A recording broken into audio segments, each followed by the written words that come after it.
Alrighty, Henry Confidential here, and this is the very first episode of a brand new show that I created, and it is going to be called Against the Grain. The reason I decided I want to make this show is because people have different opinions on movies, whether it's good, bad, indecisive, very fanboy style, or just whatever. So I decided I want to create a show where we can talk about movies and discuss different opinions on them, but not attack each other. And we're going to go against the grain because the format of this is I'm going to have two people, me and a guest, and potentially I'll branch out in the future and I'll just run it behind the scenes and I'll let two other people do it. But when we're starting off, it'll be me and a guest, and I'm going to look at their letterbox. They're going to look at my letterbox. So that is the only requirement is you need a letterbox, and you actually have to use it.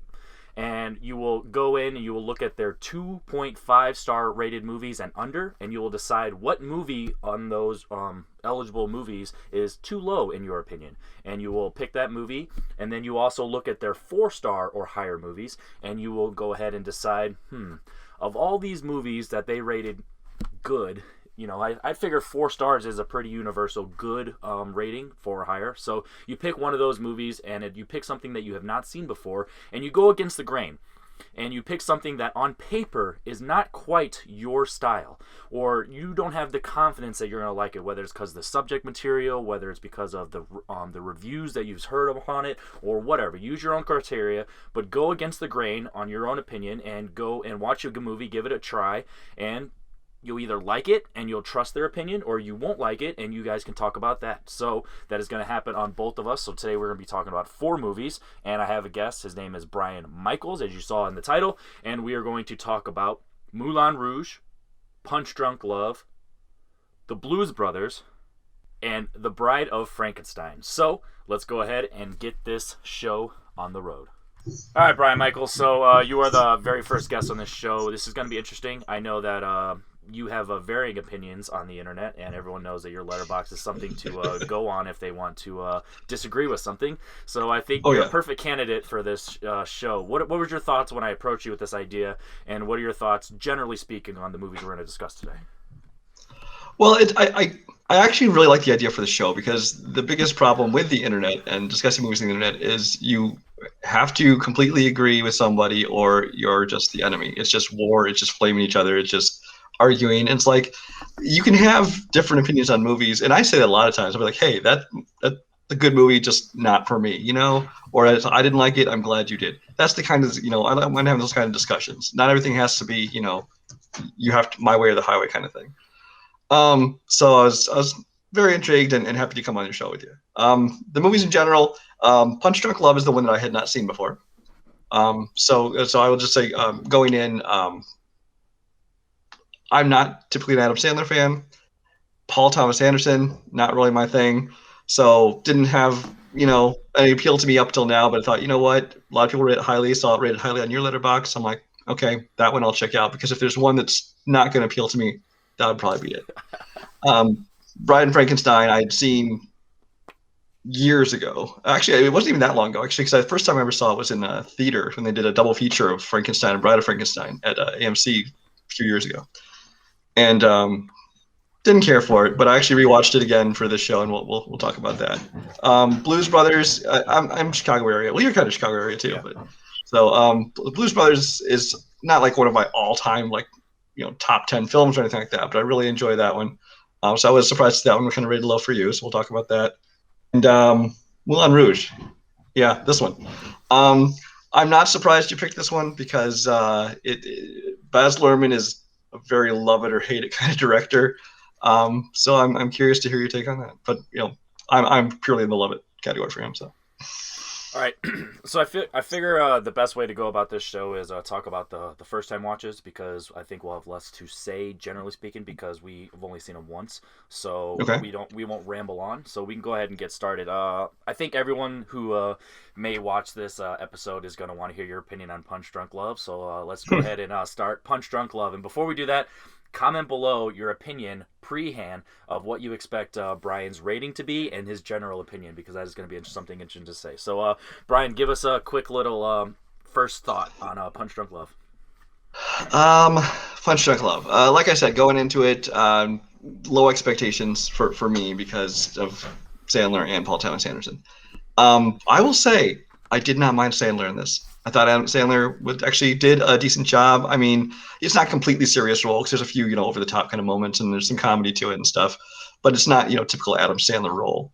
At the same time, it's not, as serious as like Uncut Gems or something though. But I didn't mind him in this, so I don't blame Adam Sandler for anything. I do blame Paul Thomas Anderson Oh God. because I did not care for this movie. I didn't like the story. I didn't like the main character. I didn't care about him. The music, oh my god, it was obnoxious. 45 minutes straight of just this obnoxious music, just like it's just wanted to, put something in my ears. And then even the visual style, like every shot had like this glare coming, like it's some kind of bad cinematography. But I'm sure it was a choice, but whatever it was. But it's the kind of movie that even by the end, I was like, I can see fans of Paul Thomas Anderson liking it. This was just absolutely not for me. I mean, I didn't. It's not the worst we've ever seen. I think my final rating I was going to give it was 2.5 out of 5. I haven't even settled on that yet.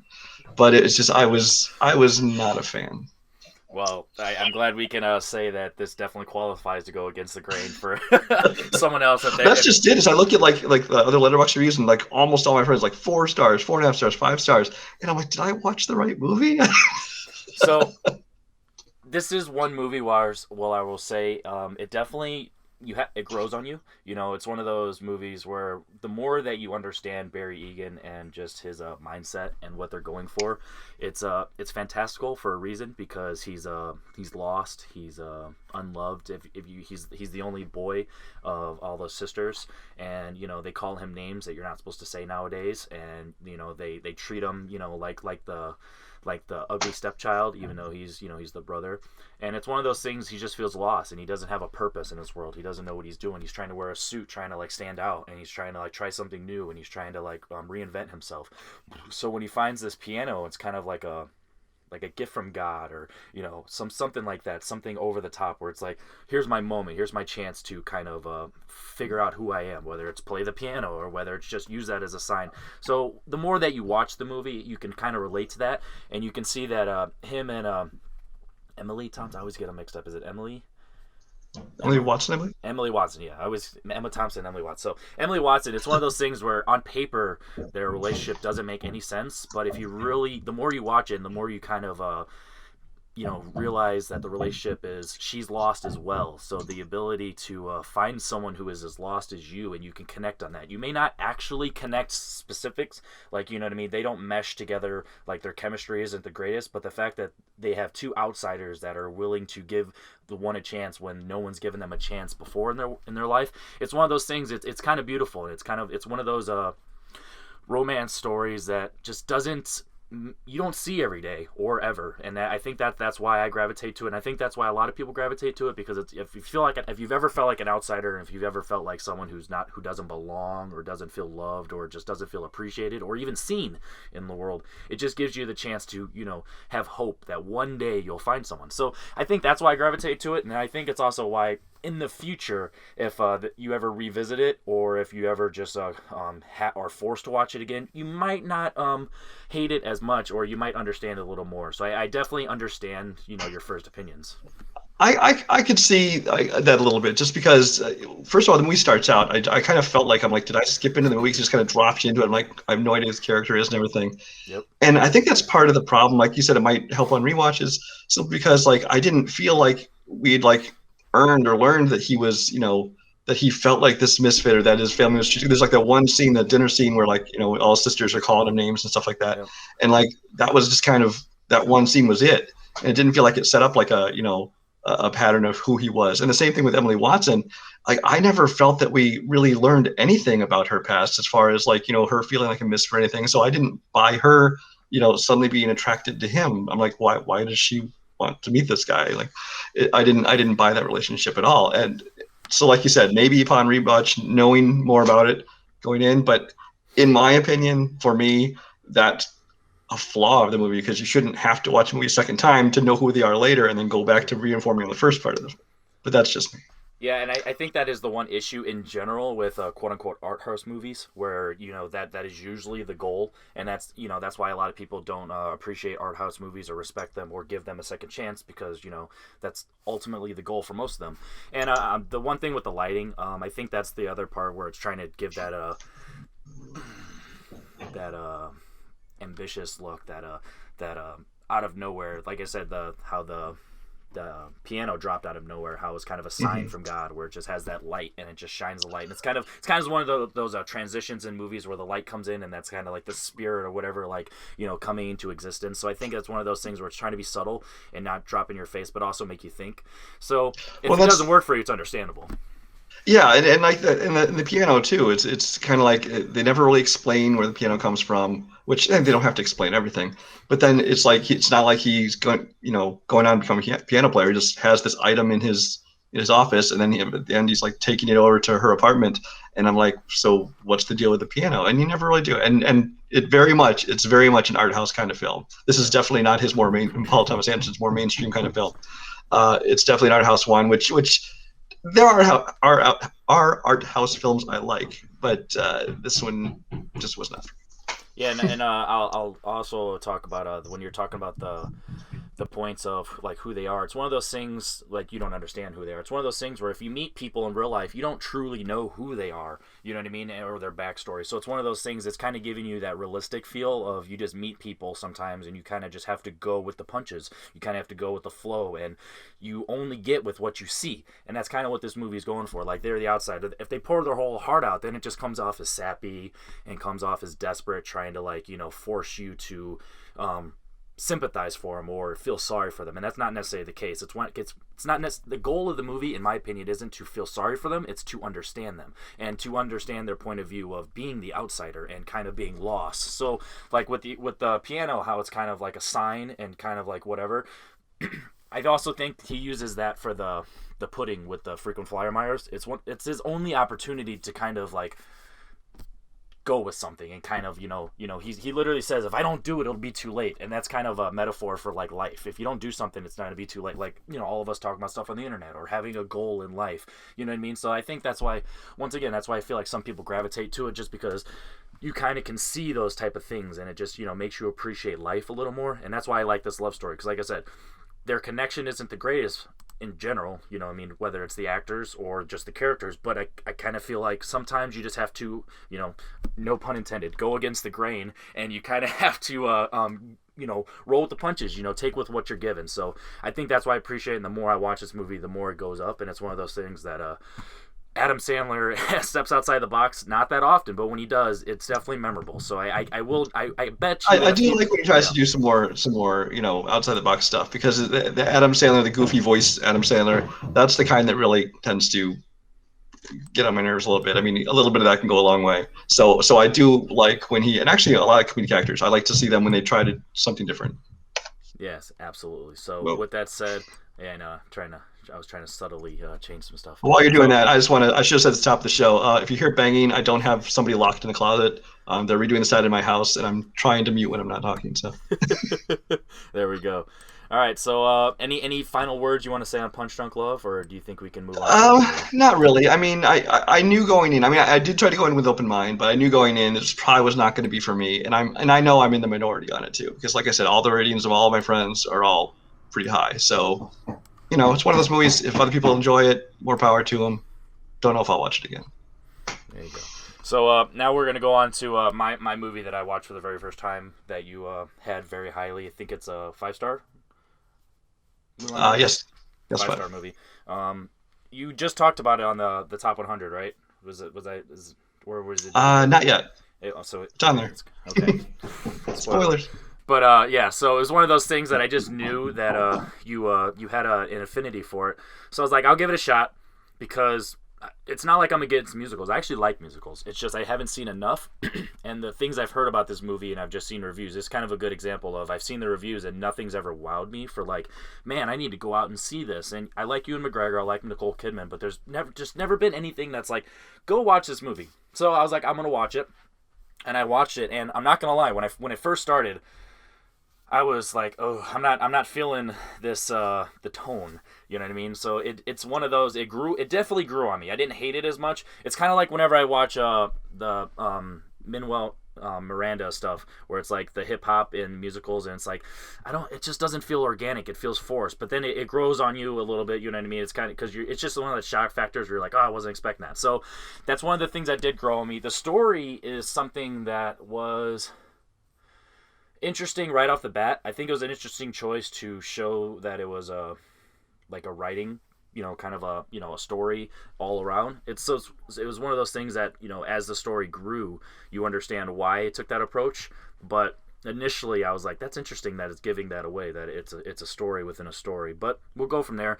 The acting is a little over the top, and I think that was on purpose. But Nicole Kidman, she has some scenes where it's like, man, she's doing a really good job, and then she has some scenes where I'm like, ugh, what is she doing? Like that's some crazy antics. Like it was funny, but it was also weird and creepy. The sex scene or the I don't even know what to call it when she thinks that he's trying to get with her and she's like throwing herself at him, and then he's all like, no, we're here to discuss stuff. Yeah, so it's one of those things that there was a lot of highs. I wouldn't say highs, but there was a lot of ups, and there was a lot of middles. I would never say there was any downs when I watched this movie. I can say that by the end, I was like, I don't regret watching it by any means. I think it was a good movie. You know what I mean? I was like, it's hard to say that I was surprised because I do like musicals, and I do like. I like musicals where it feels organic, and all the singing within this, it just felt like it was part. You know what I mean? At never point where it felt like, stop, I'm gonna start singing. It all felt organic when they were doing it. So like the aesthetics of how they were singing and everything, it sounded very good, and I enjoyed the movie. It's not something that I think I'm gonna watch over and over again. I don't consider it a favorite of mine, but the fact that I don't regret watching it, and the fact that I can say that if I was forced to ever watch it again, or if I ever stumbled upon it again, I don't think it would be a bad thing. So I gave it a 4 out of 5, which is my new rating system. It's a good movie. You know what I mean? Wow. It's one of those things where it's not a favorite by any means, and I do think it does exactly what it's going for. So if you don't appreciate that, then that's totally understandable. Similar, kind of not the exact same, but similar to what we were just talking about Punch Drunk Love, where it's going for a specific style and a specific approach. So you have to take it or leave it, and if you take it, you're not going to be disappointed. So give us a little recap on your thoughts on Moulin Rouge and your opinions on what I said. It does not surprise me that you talked about at the beginning. It was a little rough. The first 10, 15 minutes of this movie are a real litmus test of how you're going to survive this movie, because it starts out insane. It does calm down a lot after the first 15 minutes. There's still obviously a lot of weirdness to it, but it's not nearly as manic and crazy and bombarding you like that. So if you can make it past that first 15 minutes, you've made it past the hardest part to make it through. But a lot of people, I think, going into this, if you'd seen like his version of Romeo and Juliet, you kind of knew to expect a very kind of modern, I don't know, bombastic style to it. So I'm glad you made it past the first 15 minutes. After that, like I said, it calms down. I really love the visual style of it. I think it looks beautiful. I mean, there are parts of it that definitely look like a set, but I think it's supposed to have that kind of surrealistic look to it. I mean, even the outside of the city and the buildings, things like that. The music in this movie, I loved it. This could have very well turned out very badly. They try and take these, modern or popular songs and kind of weave them into this musical, which a lot of times that does not work at all. But I thought actually they used everything very well here. I think a good example of how it cannot work is they actually made Moulin Rouge into a stage musical, which I was actually supposed to go see in Chicago this past December until everything got shut down and canceled. But I have heard the soundtrack for it, and they tried to update it by adding a bunch of, putting a lot of more modern songs into it. And to me, everything just felt like shoehorned in, and it didn't fit, and it was very jarring, and it was not fluid. Like you were talking about how they could like go in and out of the songs, and it felt natural. It very much, a lot of the parts in the stage musical version where they tried to update it with new songs did not feel that way. But I really like the music. I actually think that they were robbed of the Oscar for score and soundtrack because they weren't nominated because of a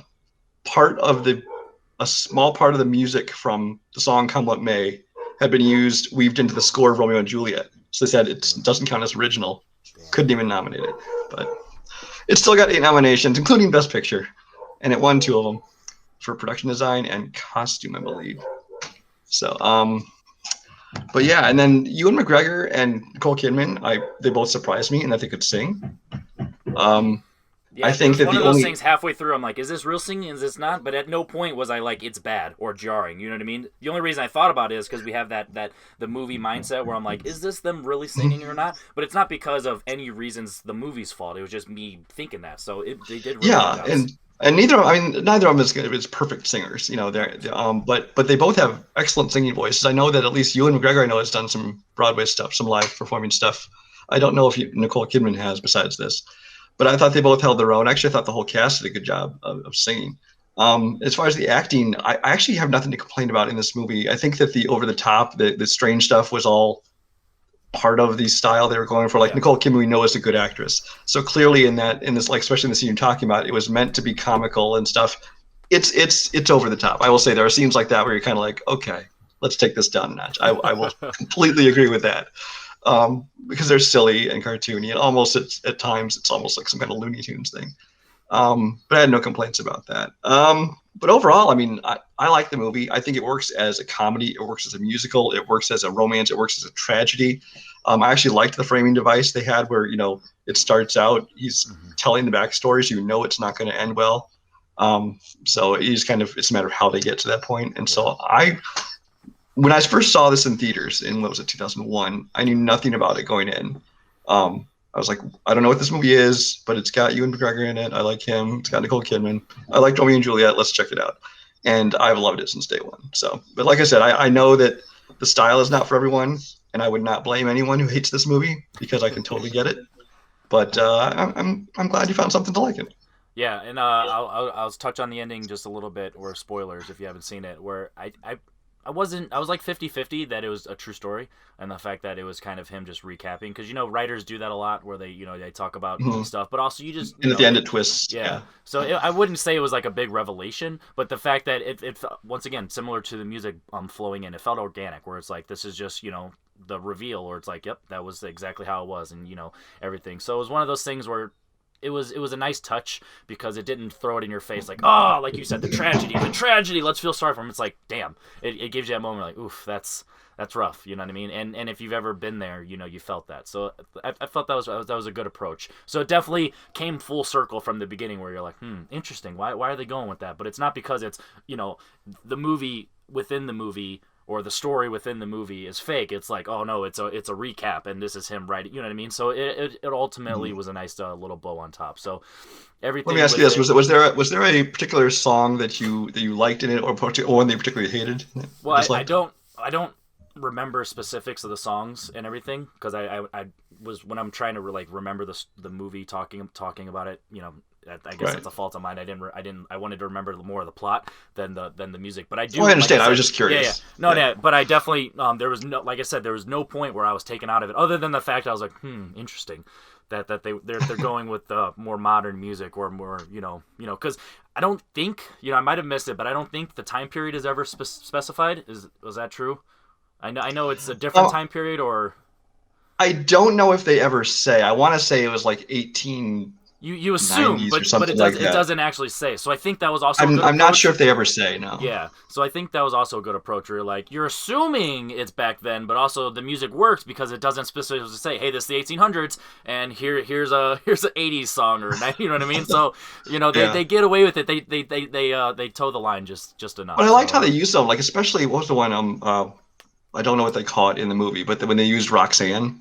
Yeah, Roxanne. And that guy has like that deep, gritty voice to it. I really love the way, because they've turned it into a completely different song, and it really works. I mean, there's other ones like a Virgin, which is silly the way they use it in the movie a little bit, but some of them, like Roxanne, I really loved how they looked. Now that you mentioned the Roxanne one, was definitely, I was like, I think that was the turning point. I'm like, yep, I'm all for this approach with this. And it told a whole story through that scene with the dance and everything. Yeah. So like I said, it's not something that I'm gonna go out and immediately rewatch. But if I'm ever in the mood for something, or if I'm ever on a musicals kick, or Ewan McGregor, Nicole, you know what I mean? It won't dread rewatching this. So I'm definitely glad I gave it a shot, and I feel like that's a good reason to have a show like this, because I went against the grain, and I did not regret it.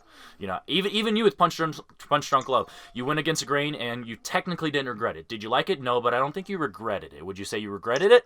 I don't regret it. No, because it's one of them. That's actually one good thing about this show, and because there's movies that I've been on my watch list forever, like whether it's one I want to watch or one I think I should watch, and that's one that's been on there for a long time. But I was like, always put it off, and so I'm like, you know what, this is a good excuse to finally get around to watching it, and I can respect it as a film even if I didn't enjoy it. Absolutely. All right, guys. So now we are going to talk about the fun stuff, where now we are going to disagree. And remember, this show is not meant to be an attack, and it's not meant to be a debate. It's an open discussion, but it's purposefully against the grain.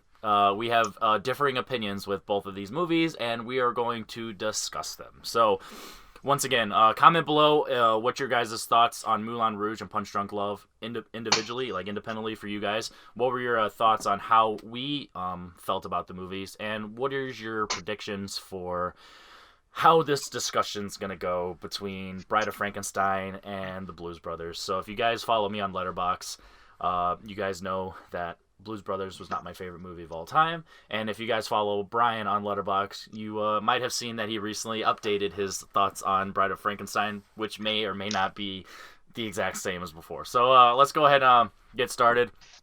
Bride of Frankenstein. I'm gonna start with the positive, and then I'll let you battle off of that. The reason I like Bride of Frankenstein is because it's like two different movies. It carries over with how Frankenstein ended, and then it ends with the Bride of Frankenstein story, which I will go off the bat and say that the Bride storyline itself is not long enough. So I don't consider that a negative in the movie itself. If it had a different title, the movie wouldn't be affected, you know what I mean? So I can't fault that from it was a choice. I don't know if that was back in the 30s, if that's how they made movies or horror movies, because with the hour 14 runtime, that sometimes that's just how it was back then. So I'm not gonna fault it for that. I'm gonna judge it based on what I got, and what I got was Frankenstein being Frankenstein. He's being hated for being Frankenstein. He didn't, or the Frankenstein's monster. He didn't actually do anything wrong. He's ugly. He's a monster. And he's an outsider, and people are afraid, and they're judging him, and he can't speak, so he can't even defend himself. So he's getting a lot of hatred and judgment from the town, and it seems unfair. So it's one of those things where the town itself turned him into a monster. He never goes to full monster. He kind of has a vendetta against certain people, and you know what I mean? And he kind of reacts accordingly for certain things.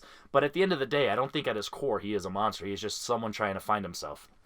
And once we get the actual bride part, it's one of those things where it's the evil scientist creating another monster, or a friend for a villain, or however you want to go about it.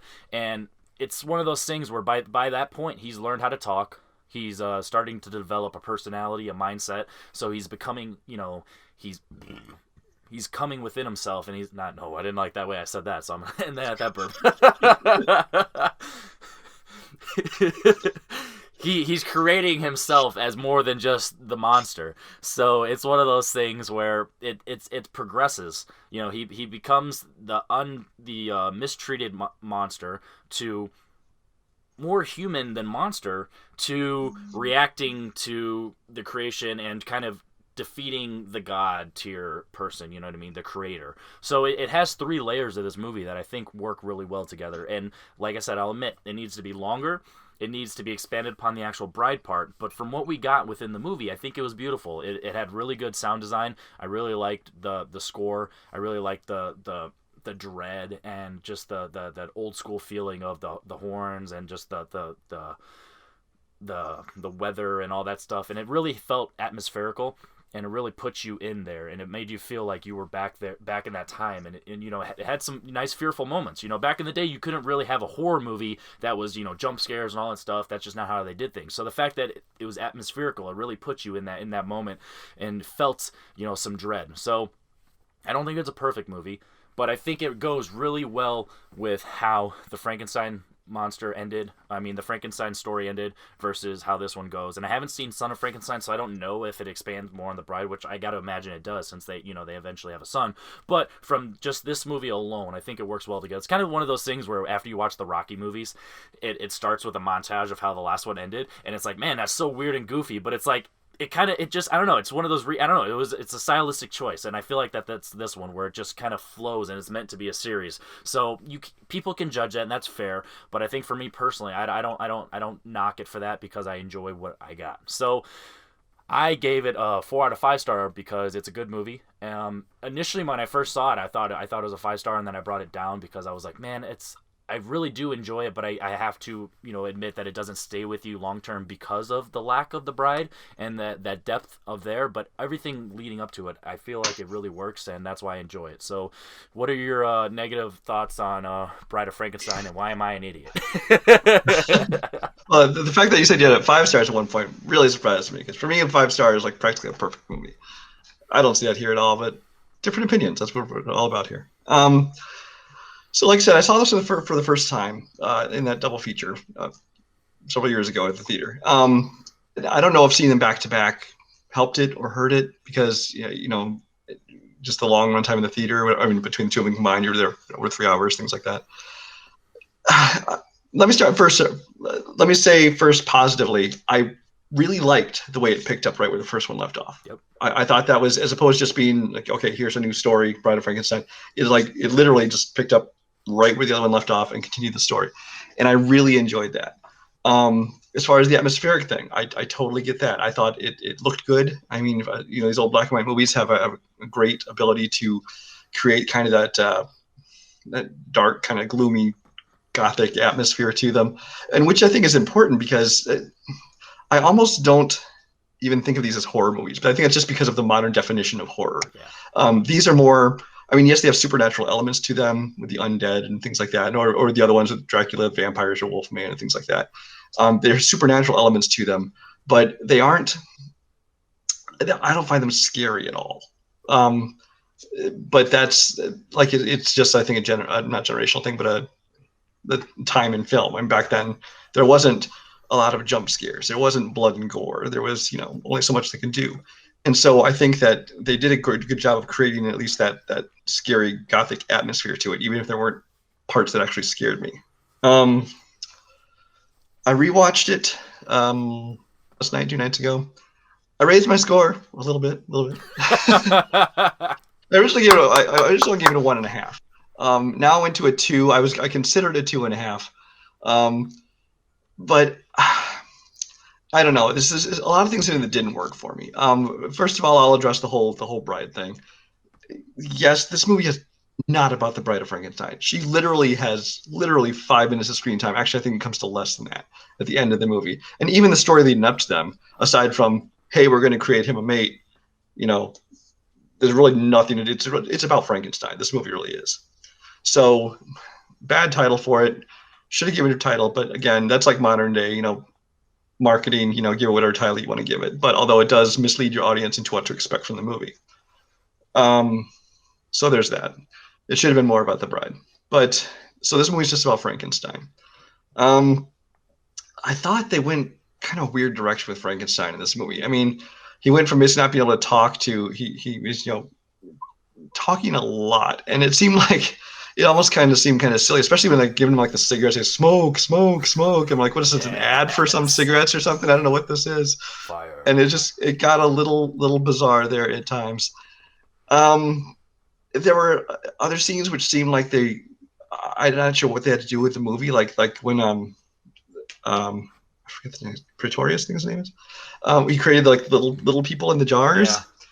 And I'm like, I mean, for the day, I got to say there was some good special effects. Yeah. But they like brings out, hey, look, I created these little miniature people, and apparently sewed them little royalty costumes and things in great detail, and I'm keeping them in jars for some reason. And they serve no purpose to the whole story. It's like they were just there for that scene, like, ooh, look, this cool thing we did, and then just moved past it. And like, I'm not sure what the point of that was.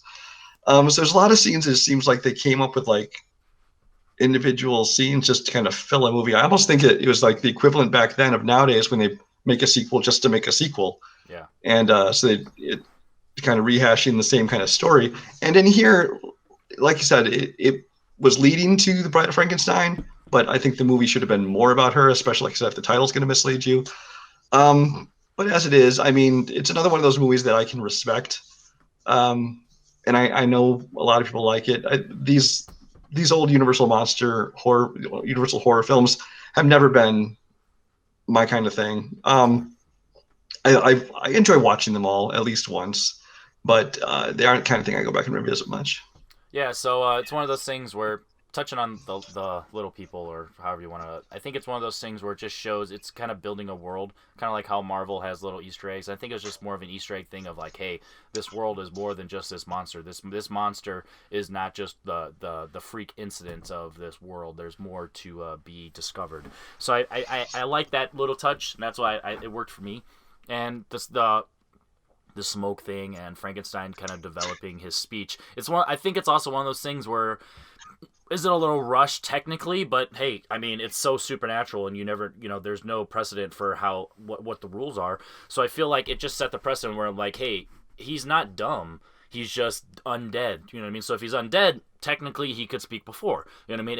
It makes sure it emphasizes the fact that he's not just a creation, he was undead, you know what I mean? So kind of he had that beforehand. So the fact that he kind of just reinvented himself and he just had to remember the words and just being retaught them and just repracticing them, I feel like it worked for me.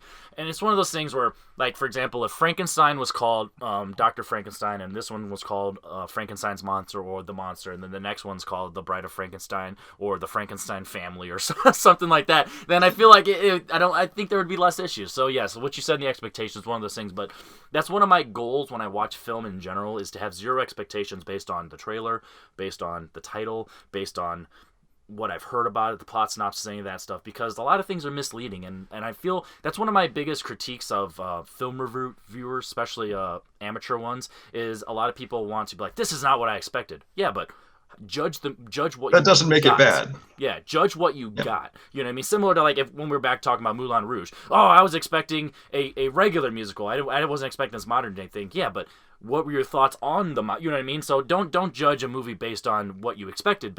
Judge it based on what you got. And that's one of the other things where like I do feel like a lot of movies deserve second chances because people have that mindset. You see reviews of movies, you're like, man, this worked for me the second time. Yeah, because you probably had a negative thought of it going into it the first time or whatever. You know what I mean? Expectations are, the kryptonite for a lot of amateur reviewers. So it's one of those things that I pride myself in my ability to kind of push away those predetermined biases and all that type of stuff. So when I watch this movie, I enjoy it. I think if the first one and this one, like you said, how it blends in perfectly, kind of at the very beginning, I think if these were just one movie, I think this would be like a top tier movie because it would cut out some of the fat because obviously it wouldn't want to be so long, and it would just work well as just Honestly, I agree because that would address the whole fact of you're not calling the second one Bride, it's just kind of leading into that. Yep. But then also, like you said, you can trim out some of the things that felt like they were just like put in there for random scenes, and yeah, so it actually worked. This would work better as like 1 2 hour movie instead of exactly. 2 So I feel like individually, that's why both of them work as a nice 4-star movie for me because I see the potential, and it's one of those things where just filmmaking in general has evolved, and I can't denigrate it for the fact that it just wasn't quite there yet mentally. You know what I mean? I mean, think of everything that they talk about Citizen Kane, where like, oh, he's just so stylistic and everything's brand new. But then you look at it nowadays, you're like, yeah, obviously. So you judge it based on like, oh, who cares? You know what I mean? We see that all the time. You know what I mean? Mm-hmm. So it's one of those things where based on what we got, I really enjoy it. Boris Karloff is fantastic as Frankenstein. At no point do I. He is, but you know what? This is not a fault of the movie. This is just something that distracted me. Is the more Boris Karloff talked, the more I just kept hearing the Grinch. Because basically, aside from Frankenstein and maybe 1 or 2 other movies I've seen him in, I've only ever heard his voice as narrating the Grinch, and so it's just very distracting. Since they had him talk more in this movie, I'm like, wait. Could you imagine your actual review would be in this movie of 1 star? This they should have called this the Grinch a prequel or something like that because that's all I could hear. Like that's not a fault. Right? No, that's why I said this is not a fault of the movie. It's just something that distracted me because of my own knowledge. I think that there's just a weird connection with all these movies we're talking about today. There's The Outsiders, and then there's the fact that there's these weird random jarring things that are making you take you out of the movie, even though it's no fault Yeah. of the movie. You know what I mean? Like the music in Moulin Rouge, the piano in Punch Drunk Love, Boris Karloff's Grinch voice. So I think we can transition now into our final movie of the day. Uh, Blues Brothers. Two Chicagoland area people talking about Blues Brothers with differing opinions. I will let you start, and we will go from there. All right. So, like I said, Blues Brothers. I'm not going to call it like one of my top 10 of all time. It's a movie that actually, the first time I saw it, I enjoyed it, but I didn't love it. But then again, I saw it for the first time when I was very young. But the more I've watched it, the more I enjoy it, and I think actually one of the main reasons for that is, again, we're talking about expectations. I think people go into Blues Brothers thinking of it as a comedy, so they're looking for laugh after laugh. They're looking for a very funny movie. This isn't that. Blues Brothers isn't a comedy. Blues Brothers is a music movie. I mean, even when the Blues Brothers, when they first did these characters on Saturday Night Live, they were just performing music. People were waiting for the punchline, and there was no punchline to come. They were just basically acting as a music performer on the show that week.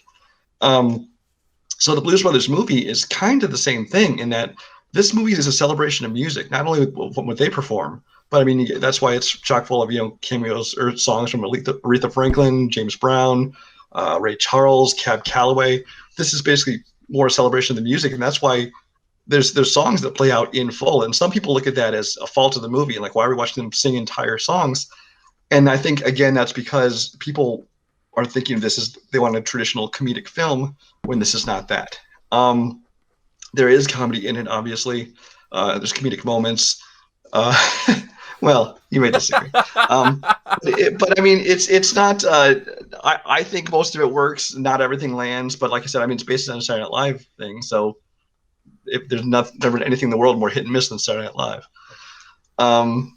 So I mean, there's the whole subplot with Carrie Fisher. I mean, it's kind of like, why is this in the movie? But hey, it's nice to see Carrie Fisher because she was at her peak back then, as far as just being cute as hell, and she didn't do much outside of Star Wars at the time, so it's nice to see that. But yeah, I mean that's my general thoughts on the movie. Is just that I think a lot more people would enjoy it, or maybe the wrong people are watching it, because I think people are going into it looking for a comedy, or the kind of people who don't necessarily like music movies are going to it expecting a comedy, and that's not what they're getting. I think that's why a lot of people end up disappointed by it.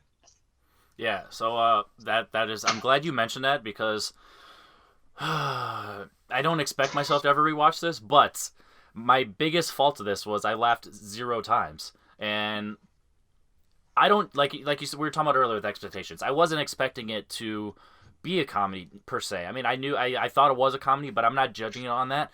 But the fact that I laughed 0 times, I thought it was way too long. Like I will agree with you there. This movie needs to be 90 minutes, and it was over 2 hours, 2:15 or something along those lines. Like, it's ridiculous. 2:10 is almost 2:15. So 2:05, yeah. 2:10 with credits. Without the credits. So it's like, that's way too long when this should be 90 minutes. This should be an in and out. I just got out of jail. No, I completely agree with you. They could easily have cut out at least 20 minutes to half hour out of this movie, and that I will completely agree with you on that. So the fact that it doubled down of being not funny and too long, it just felt like it overstayed its welcome. And there was nothing about it's tough to say because the acting, it just didn't really work for me. Anything that they did, it like Jim Belushi, yeah, he was over the top with what he's Jake, right? Jake. Yes. Yeah. So he's Jake. Oh, John. No, John. Yeah, he's Jake, and he just felt like a little over the top for me. Just didn't work. And then Dan Aykroyd, he was just back and forth of like what his approach was. Like, is he like the supportive friend? Is he judgmental? Is he like afraid? Like, I feel like he didn't have like a set like personality. It was just kind of all over the place. And I feel like we talked about being a Saturday Night Live movie, you don't really have anything set in stone story wise or even character development wise. So you don't really have that confidence. Like, I think Wayne's World is like one of the only like stories where they genuinely just knew who they were as characters, and all the other ones they kind of just roll with the punches and they kind of just wing it as they go. And that definitely didn't work for me here. Like I said, way too long, not funny, and the car chase scene, I think that, or however you want to word that, I feel like that's one of the ones that people talk about, and that was fine. I mean, there was nothing about it, but it just didn't add anything to it at that point where I'm like, yeah, this is it. It's kind of like when people talk about the French Connection, and they're like, that car chase scene though, what I mean, that's what you get out of the movie. It's like, yeah, but everything else, like, who really cares? Like, it just didn't work. So it's the filmmaking, like, it didn't look good. Like, there's a few shots that were like okay, but I mean, there was nothing that was cinematic about it. So if it's not a comedy, you can usually let that go if it's like a straight up comedy. But it did make me laugh. So it's not a comedy, especially as you agree it's not. And the music's fine, but since there was nothing fully original, it just felt like just kind of a cover band just doing whatever. And so everything surrounding a cover band, kind of like traveling and like just being crazy and doing some antics. It just, I don't know, it just didn't work for me. And I considered giving it another chance before this and rewatching it, but I was like, I want to have my initial opinion because that's what the show is. My opinion of it being, me disliking it. And I'm not like shitting on the movie or people who like it. I was genuinely surprised. I was bummed because, like you said, Chicagoland area, seeing a lot of like landmarks and stuff that I know and I've been to. And like man, I just love seeing that on screen because, yeah, there's a decent amount of Chicago movies out there, but it's not New York and LA where you see it nonstop. So whenever you get a chance to see that type of stuff, you want to be represented, and it just didn't do anything for me. There was no magic, no spark, and it's just, maybe one day I'll give it another chance, but I mean, as of right now, I just don't see myself doing that. Yeah, I totally get it. Because I mean, like I said, it's I wouldn't say I didn't laugh at all. I mean, I definitely laughed in parts of it. But the comedy definitely is secondary in this. There's things like the car chase scenes and that. The thing about this movie is, I want to say it's the first movie based on Saturday Night Live characters. I think it is. Yeah, so Um, that's why it felt a little raw, and they just didn't know so exactly how to it approach felt a it. little raw, and it also felt like they didn't. They basically they said, hey, let's have these characters. They just wanted to enjoy these characters for 2 hours, and they tried to build a story for them to be in, which by the time they got to something like Wayne's World, like you said, I mean, it's still just basically about these characters, but they built a good story for a good journey for them to be on. This story was basically like, what's a good excuse that they would have to drive around different places and sing or listen to music. So they kind of made up this story about them having to get the money to save the, but the story was secondary. So things like the car chase, while they were fun, they kind of felt separate from the rest of the movie. Yeah. For me, I enjoyed this more, like I said, just as a celebration of music. I mean, is it just basically a series of either them doing cover songs or us getting to watch these classic acts like Ray Charles, Aretha Franklin that sing a song? Absolutely. It's basically like watching a bunch of music videos back to back. But I think, especially at the time, I think there's a lot of people that didn't pay attention to that kind of music, and they were kind of trying to celebrate like blues and this R&B music instead of just everything that doesn't have to be popular current music. You can celebrate these older songs, and so I really enjoyed it on that level.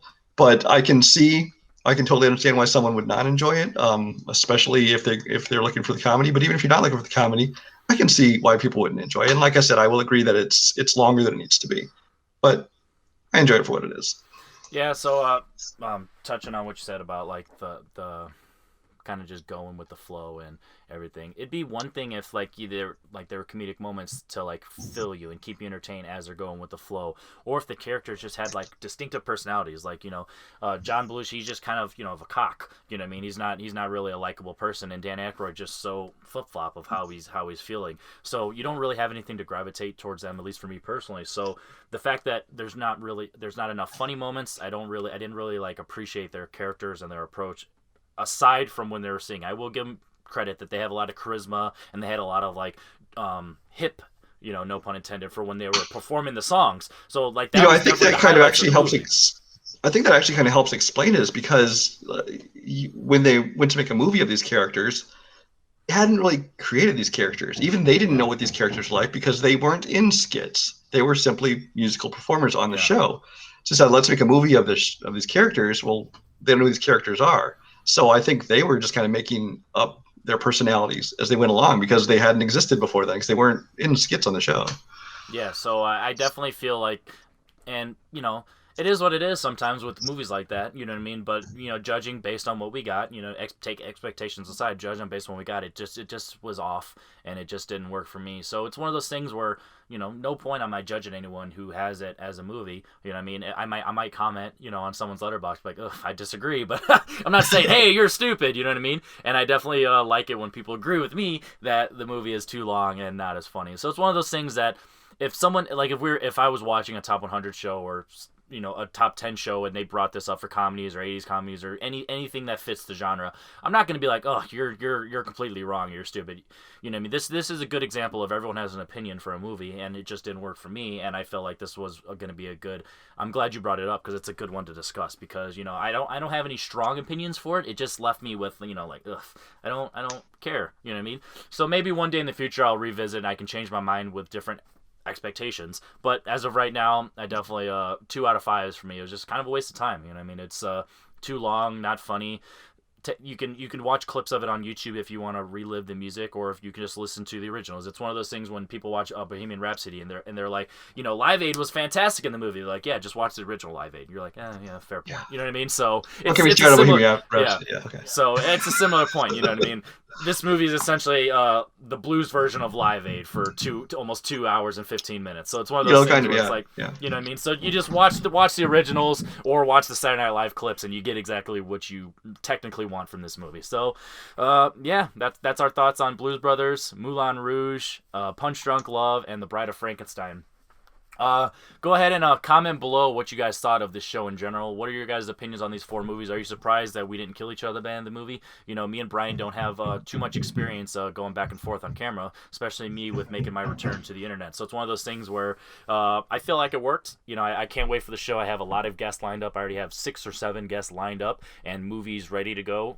Just got to pump them out. Going to be doing 1 a week. And if this show gets enough love, maybe we can start doing 2 a week. And like I said, maybe I can branch out in the future and I can just produce behind the scenes, and I'll let two people go back and forth, and if they get off track, I can jump in and give them the ropes and direct a little bit. So what are your thoughts on the show Against the Grain? What are your thoughts on these 4 movies? If you made it this far in the video, you might as well give the video a like, subscribe to the channel, because I'm up and coming, bringing back There Will Be Movies as a channel, because I'm making my return, and I'm kind of just trying to reinvent myself, and this is a good example of doing it, because we can disagree about movies and not provide hatred or bully each other, because that's not what the goal of this is. So if you made it this far in the video, I really appreciate share it around. You know what I mean? There's only 11 subscribers and only about 30 or 40 people in the group that I'm going to be sharing it to. So not many people are going to see this. So if you made it this far and you enjoyed it, go ahead and share around to some friends, and we'll go from there. So Henry Confidential, Brian Michaels. This was Against the Grain. There Will Be Movies. See you guys next week.